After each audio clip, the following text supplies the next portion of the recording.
I had to live my life, all my life, identifying as a gay man.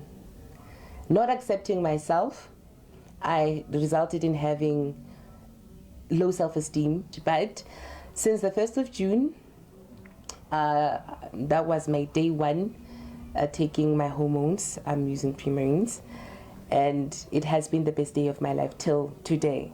Leo ke lentswe la ga ke abetswe makgotla wa dingwa le 23 a tlhalosa botshelo jwa gagwe jaaka transgender.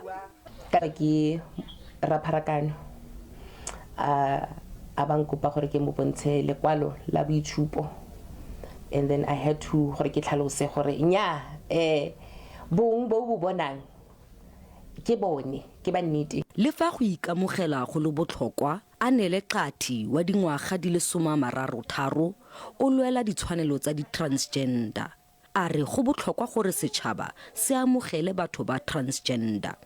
I find that society for them it was more common, it was more easier to understand the gay, the lesbian, and when the transgender person came in, whether it being the transgender man or the transgender woman, it was another case that no, but you want to make yourself a woman, and it's not the case. You are a woman. Qati a re jaaka re keteka kgwedi ya basadi di-transgender le tsone di tshwanetse go akaretswa.